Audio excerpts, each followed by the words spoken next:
कौन सा प्रश्नावली कर रहे थे? 1.3। 1.3 में हम लोग क्या कर रहे हैं अभी? सिद्ध करने वाला क्वेश्चन, ठीक है। 1.3 में क्या कर रहे हैं? सिद्ध करने वाला। और इसमें हम लोग पहला और दूसरा क्या किए हैं, बता चुके हैं, ठीक है। तो तीसरा भी ऐसे ही बनता। तीसरा भी क्या होता? कितने स्टूडेंट है कोशिश किए सर हमसे नहीं बना? बन भी गया? चलिए ठीक है, कोशिश किए। लड़कियां सब तो कोशिश भी नहीं करना चाहती है। अरे कीजिए, ठीक है, कीजिए, ठीक है। नहीं खुल रहा है? खुलेगा कैसे? लाओ।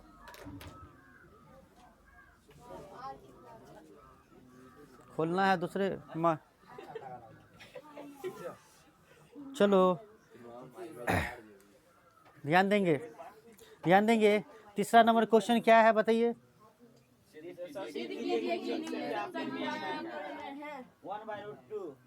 सिद्ध कीजिए, है ना, सिद्ध कीजिए कि 1/√2 एक अपरिमेय संख्या। इस तरह से लिखा रहेगा, अपरिमेय संख्या है, अपरिमेय संख्या है। चलिए हम लोग सिद्ध करना स्टार्ट करते हैं इसको। और जैसे √5 को सिद्ध किए थे 1 नंबर, सेम वही चीज़ अप्लाई कर देते, खाली 5 के जगह पे क्या दे दिया? 2 दे दिया। अब बताइए, तो जैसे 1/√2 सिद्ध हो रहा है, तो क्या 1/√3 ऐसे नहीं सिद्ध होगा? 1/√5 नहीं होगा? 1/√3 नहीं होगा? होगा कि नहीं? ऐसे ही सब सिद्ध होगा। और आप लोग अगर इस चेंज कर दे, यहाँ पे 2 के जगह पे 3 दे दे, तो अब जो ये 1/2 को सिद्ध कर लेगा वही तो इनको भी न कर लेगा। क्या समझ गया? अली बात नहीं करेगा, समझने की कोशिश करेगा। देखिए, सिद्ध करने वाले क्वेश्चन में, यानी अपरिमेय सिद्ध करने वाला में हम बोले थे क्या आपको कि परिमेय मान लेने के लिए, कौन सी संख्या मान लेने के लिए क्या कीजिए? इसको पहले परिमेय मान लीजिए। तो पहला स्टेप तो यही करना है कि इसके हल हो गया, हल स्टार्ट कर रहे हैं, सोल्यूशन हल कर स्टार्ट कर रहे हैं कि माना कि 1/√2 एक परिमेय है। कह रहा था अपरिमेय सिद्ध करने के लिए हम क्या मान रहे? यही बात लास्ट में हम लोग लिखेंगे कि परिमेय नहीं है। नहीं है तो किस ये क्या रह जाएगा? हाँ, तो यही बात लिखेंगे, परिमेय संख्या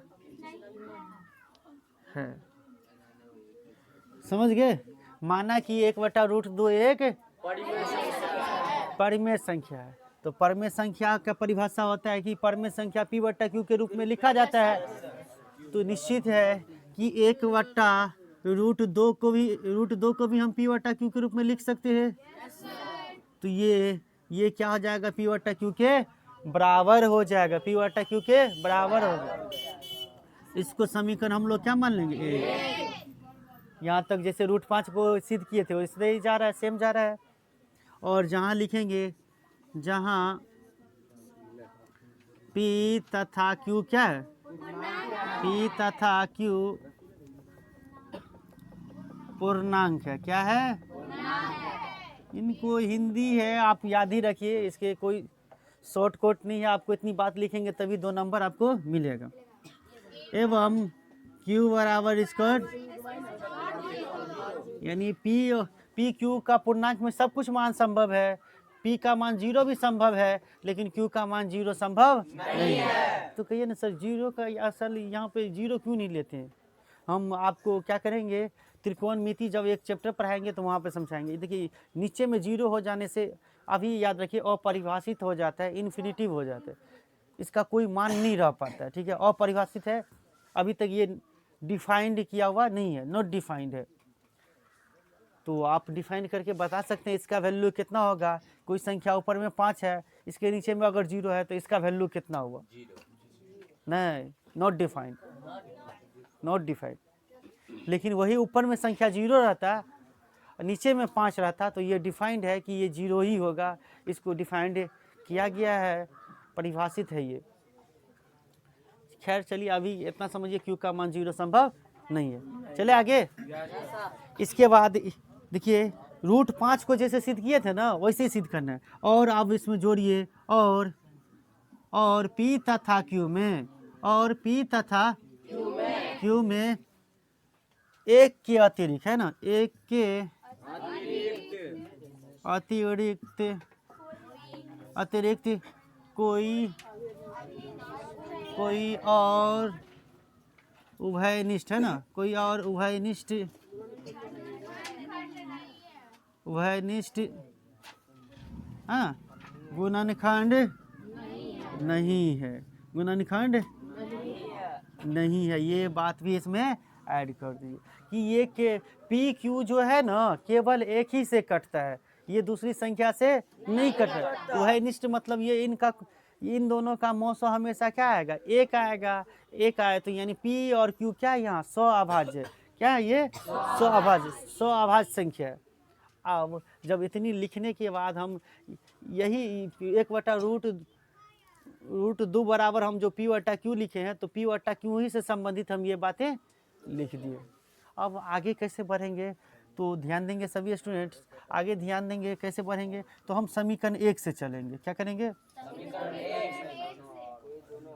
चलिए लिख दीजिए। दोनों समीकरण 1 से दोनों ओर वर्ग करने पर, जैसे ये √5 को किए थे, समीकरण 1 को दोनों ओर, है ना, दोनों ओर वर्ग करने पर, है ना, समीकरण 1, है ना, दोनों ओर वर्ग करने पर, समीकरण 1 को दोनों ओर वर्ग, सेम बात लिख रहे हैं, √5 को जैसे सिद्ध किए थे वही बात है कि नहीं। चलिए स्क्वायर कीजिए, 1/√2 का होल स्क्वायर पी वटा क्यू का,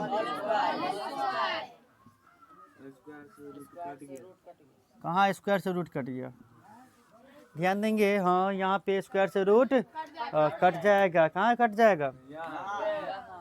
चलिए अब यहाँ पे देखिए, हम क्या कर सकते हैं, यहाँ पे 1 का स्क्वायर तो 1 ही होगा, लेकिन √2 का स्क्वायर क्या हो जाएगा, 2 हो जाएगा। क्या हो जाएगा, 2। और इधर क्या हो जाएगा, पी स्क्वायर बटा क्यू स्क्वायर। नहीं दिख रहा है रे, दिख रहा है, चलो ठीक है। अब यहाँ पे क्या हो गया, अब अच्छा ठीक है। अब यहाँ पे क्या ध्यान देने वाली बात है कि कोना कोनी गुना कर देंगे, बट्टा को कैसे हटाएंगे। हाँ, कैंची वाला गुना कहते हैं, ये इनसे गुना हो जाएगा, ये इससे गुना हो जाएगा। बस इतना ही करने के लिए आप लोग क्या किए थे, ये सवाल को नहीं बना के आए थे, ठीक है। तो बनाना था, एकदम ईजी था ये भी क्वेश्चन। क्या करते, 2 गुना हो जाएगा, 2 हो जाएगा पी से गुना, तो 2p स्क्वायर बराबर क्यू हो जाएगा 1 से गुना, तो क्यू स्क्वायर, अरे क्यू स्क्वायर एकन क्यू स्क्वायर ही ना, 1 से गुना होगा तो क्यू स्क्वायर एकन क्यू स्क्वायर ना। अब यहाँ पे देखिए, पहले पी स्क्वायर बराबर क्या हो गया, क्यू स्क्वायर बटा 2। ये समीकरण क्या मान लेंगे इसको, 2। यानी हम पहले देख रहे हैं पी स्क्वायर क्यू स्क्वायर के नीचे में ही 2 आ गया, लेकिन पहले दूसरी मर्तबा में हम √5 जब सिद्ध किए थे, तो हम उसमें देखे थे कि पी स्क्वायर के पहले 2 आया था। तो कोई बात नहीं, हम क्या साबित कर देते कि 2 क्यू को विभाजित करता है। फिर यहाँ पे क्यू का मान हम क्या ले लेंगे, 2m, क्यू का मान क्या ले लेंगे, 2m। तो आगे चलते हैं, हम लोग क्या लिखते हैं यहाँ से आगे क्या लिखते, चूँकि, है ना, यहाँ पे लिख दे, यहाँ जगह है, हो जाएगा, छोड़ देते हैं। हाँ, ध्यान देंगे। अब यहाँ पे देखिए कि समीकरण 2 में 2 क्यू स्क्वायर को विभाजित कर रहा है, तो ये बात लिख दीजिए, 2 क्यू स्क्वायर को विभाजित करता है। क्या करता है, क्यू स्क्वायर को विभाजित करता है।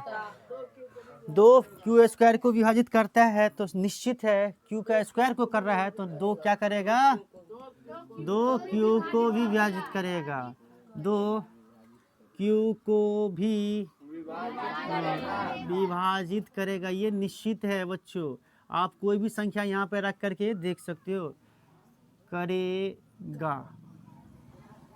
चलिए इतनी बात हो गया।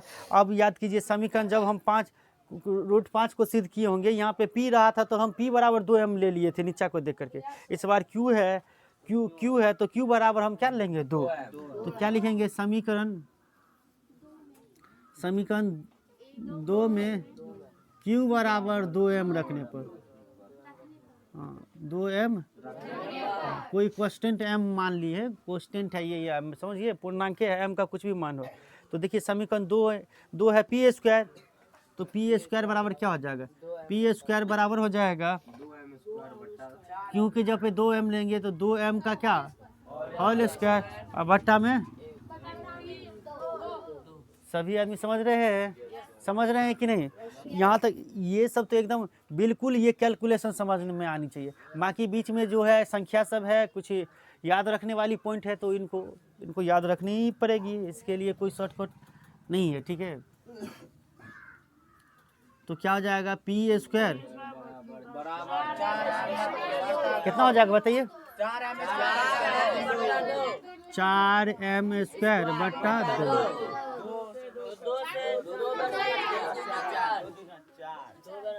2 दूनी, यहाँ पे क्या देख रहे हैं, P स्क्वायर 2 इसके नीचे में लिखा जा सकता है। कहिए सर यहाँ पर का 2 कहाँ आ गया, तो इसके नीचे आप देखिए कि 2 क्या कर रहा है, P स्क्वायर को विभाजित कर रहा है, 2 P स्क्वायर को हाँ विभाजित करता है, काटता है, विभाजित मतलब क्या करता है, विभाजित करता है ना। ये 2 बात ही सिद्ध कर देनी है, करता है, इसीलिए 2 याद रहेगा, तो भी 2p को भी विभाजित करेगा, ठीक है। और इसी से समीकरण, इसको क्या मान लेंगे, समीकरण 3, इसको समीकरण 4। इस प्रकार 3 और 4 से हम देख रहे हैं कि 2 P और Q दोनों को विभाजित कर रहा है, नहीं कर रहा है, P को विभाजित कर रहा है और Q को भी। हम अभी यहाँ पे माने हैं ना कि P तथा Q में एक के अतिरिक्त कोई उभयनिष्ठ गुणनखंड नहीं है। तो हमारा मानना क्या हो गया, गलती हो गया, गलत साबित हो गया। तो यही बात आगे हम लोगों को क्या करनी है, ऐड करनी है। तो सबसे पहले लिखेंगे इस प्रकार, हाँ इस प्रकार समीकरण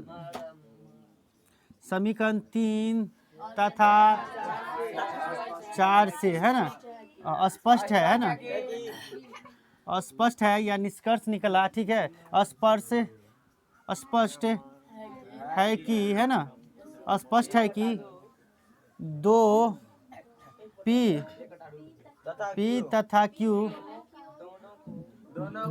तथा Q दोनों का उभयनिष्ठ गुणनखंड है, दोनों का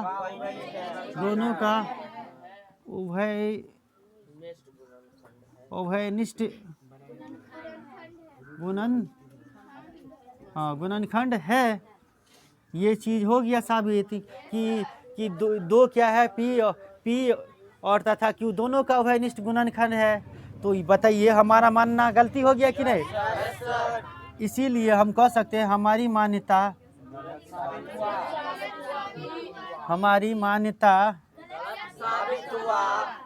गलत साबित हुआ, या हमारी मान्यता का विरोधाभास प्राप्त हुआ, कुछ भी यहाँ पर लिख सकते हैं। हमारी मान्यता गलत साबित हुआ कि P तथा Q में एक के अतिरिक्त कोई उभयनिष्ठ गुणनखंड नहीं है।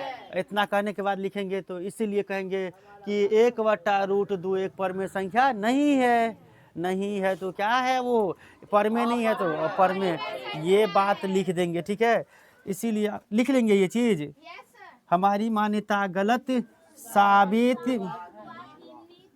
साबित हुआ है ना, साबित हुआ कि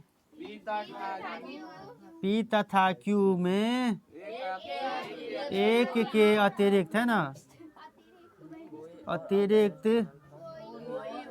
है ना, अतिरिक्त कोई और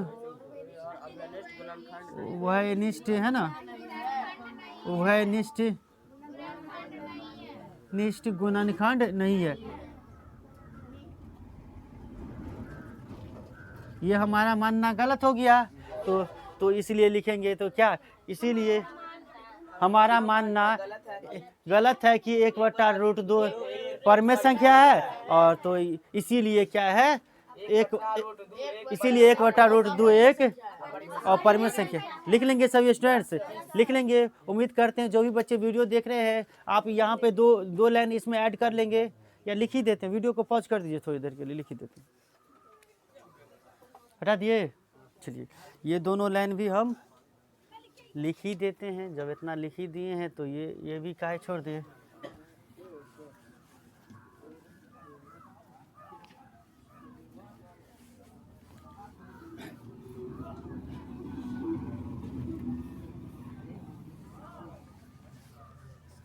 क्या करता, इसमें हमारी मान्यता गलत साबित हुआ कि पी तथा क्यू में एक के अतिरिक्त कोई और नहीं है, कोई और उभयनिष्ठ गुणनखंड नहीं है। इससे आगे क्या लिख देंगे फिर, इसीलिए लिख देंगे हमारा मानना, या हमारा, है ना, हमने जो या इसी हमारा मानना गलत हो गया, तो ये बात तो लिखने की है, या डायरेक्ट लिख देंगे ये परमेय संख्या नहीं भी है, ये भी लिख सकते हैं। हमारा मानना गलत है कि 1/√2 एक परिमेय संख्या है, ये गलत है। हमने जो पहले मान लिया था गलत हुआ, ऐसे ही आपको साबित कर देनी है, समझ गए। मानिए और अपनी बात को क्या कर दीजिए गलत। इसीलिए तो विरोधाभास शब्द भी यूज कर सकते हैं। उल्टा आपको क्या कर देनी है, गलत साबित कर देनी है, ठीक है। चलिए इसीलिए यानी अब ये परमेय नहीं है, परमेय नहीं है तो क्या रह गया भाई, इसीलिए 1/√2 एक अपरिमेय संख्या है। इस तरह से साबित कर दोगे, रट जाओ। एक क्वेश्चन यहाँ से एग्जाम में आते ही हमेशा, ठीक है। इस तरह से क्या हो गया, ये क्वेश्चन प्रूव्ड हो गया, साबित हो गया। और इसके बाद हम लोग क्वेश्चन नंबर क्या करेंगे, 3 का 2 देखेंगे। और 3 के 2 कितने नंबर पे, किन के जैसा है, 3 के 2 तो दूसरे के जैसा है, जिसमें 2 नंबर क्वेश्चन जैसे बना है। आपको हम थोड़ा सा हिंट दे देते हैं, आप क्या कर लोगे, बना लोगे, ठीक है। कर दीजिए वीडियो जब तक पॉज।